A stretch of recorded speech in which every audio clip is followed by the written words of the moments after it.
Hey guys, welcome back my new vlog. I hope कि आप सभी बहुत अच्छे होंगे।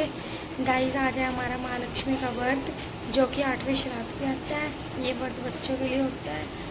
और गाइस, अब हमने सुबह उठ के जो है सर्दी खा ली थी। अब हम नहा धो के अपने पीले धागे बांधते हैं और आपको फिर मिलते हैं।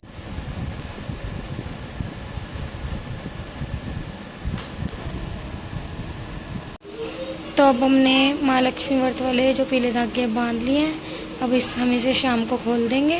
गाइस, जब हम सुबह जल्दी उठे थे, मम्मी मेरे सिर में मालिश कर रही है।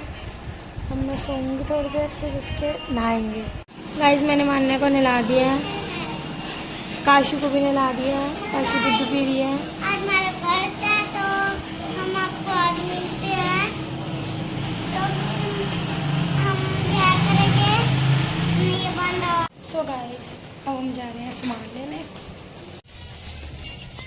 गाइस, अब हम मिट्टी वाले की दुकान पे आए हैं घोड़ा लेने।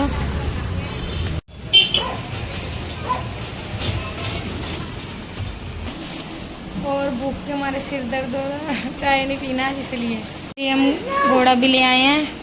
इनकी हम आज पूजा करते हैं। ये बच्चों का व्रत होता है। सारा सामान जो है लेके आ चुके हैं। अब हम तैयार होते हैं, उसके बाद कथा करते हैं। और फिर मैंने 2 व्रत करने हैं, एक चांद को देख के एक तारे को करके। और रब्बा, मेरा सिर दर्द हो रहा है। नहीं है नोना कक्का, पाला बेचता है, पाला बेचता है। बताओ, छोना बच्चा है, छोना बच्चा है मेरा, मेरा छोना बच्चा है। नहीं है छोना बच्चा, गंदा है तो।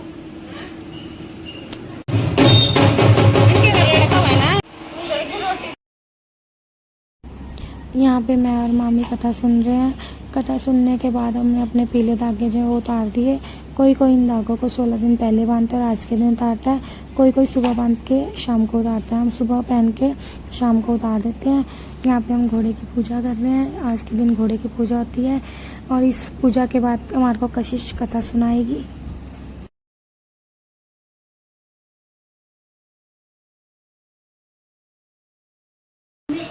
ब्राह्मण रहता था। वह भगवान विष्णु का भक्त था। वह नियमित रूप से श्री विष्णु जी की पूजा करता था। वह एक बार श्री हरि ने उस ब्राह्मण की पूजा से प्रसन्न होकर उसे घर मांगने को कहा। तब ब्राह्मण ने इच्छा जाहिर की कि लक्ष्मी जी का निवास उसके घर में हो। यह सुनकर विष्णु जी ने लक्ष्मी जी की प्राप्ति का मार्ग ब्राह्मण को बताया। विष्णु जी ने कहा कि मंदिर के सामने एक स्त्री आती है जो यहाँ आकर उपले थोपती है। उसे अपने घर आने का निमंत्रण दो। वह धन की देवी है। जब लक्ष्मी जी तुम्हारे घर आएंगी तो तुम्हारा धन धान्य से भर जाएगा। इतना कहकर विष्णु जी ध्यानमग्न हो गए। अगले दिन सुबह 4 बजे ही मंदिर के सामने ब्राह्मण आकर बैठ गया। कुछ ही देर में लक्ष्मी जी उपले थापने वाली आई। ब्राह्मण ने उसने उनके घर आने का निवेदन किया। यह सब लक्ष्मी जी समझ गई कि यह विष्णु जी ने ही उसे करने के लिए कहा है। तब उन्होंने ब्राह्मण से कहा कि तुम महालक्ष्मी व्रत करो। यह व्रत 16 दिनों तक व्रत करने और 16वें दिन रात को चंद्रमा को अर्घ्य देने के बाद ही तुम्हारा व्रत। औरतें बैठकर हाथों में पीले धागे बांध रही हैं और कुछ पूजा कर रही हैं। वो सामने जाकर के वो पंडित जी से पूछता है कि ये लोग क्या कर रहे हैं। तो वो लोग राजा को बताते हैं कि ये महालक्ष्मी जी का संतान सप्तमी का व्रत रख रही हैं और उसकी पूजा कर रही हैं। तो राजा ये सुनकर काफी प्रसन्न होता है और उसको रास्ता मिल जाता है अपनी संतान प्राप्ति का।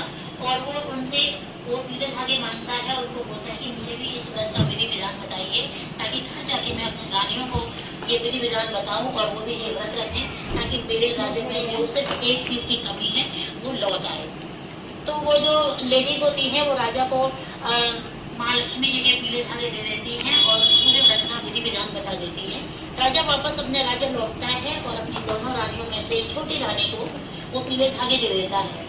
राजा छोटी रानी को ज्यादा प्रेम करता था और जो बड़ी रानी थी उसको राजा ने एक कुटिया में रखा होता है, जो कि मैं हमेशा से यहाँ पे सफाई करती हूँ, हमेशा कूड़ा उठाती हूँ, लेकिन आज मुझसे ये उठ क्यों नहीं रहा है, इतना भारी कैसे हो गया। तो वो एक बार सारा का सारा कूड़ा नीचे गिराते अच्छे सूत के धागे, और वो उनको पहचान जाती है। वो उनको निकालती है, साफ करती है, माथे से लगाती है और अपने धागे ले जाती है। कथा सुनने के बाद मैंने पीछाए और फिर तारा निकलने के बाद तारे को अर्घ दिया और मैं कर रही थी उसके बाद चांद का वेट। चांद बहुत देर से आया था, रात को करीबन 12 बजे करीब। और देखो मेरी भोली सी शक्ल भूख के मारे कैसी लग रही है। नानी हेलो करो, बोलो हेलो गाइस। यहाँ पे जो है 11:30 बज चुके थे और सारे सोने की तैयारी में थे।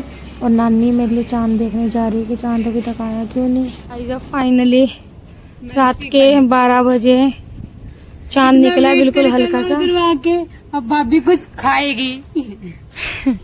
बिल्कुल हल्का सा चांद निकला, अब हम पूजा करेंगे। फाइनली गाइस चांद निकल आया, 11:54 पे चांद निकला था।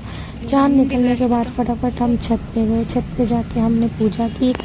पूजा करने के बाद मुझे बहुत तेज़ से लगी थी भूख और बहुत तेज़ से लगी थी प्यास।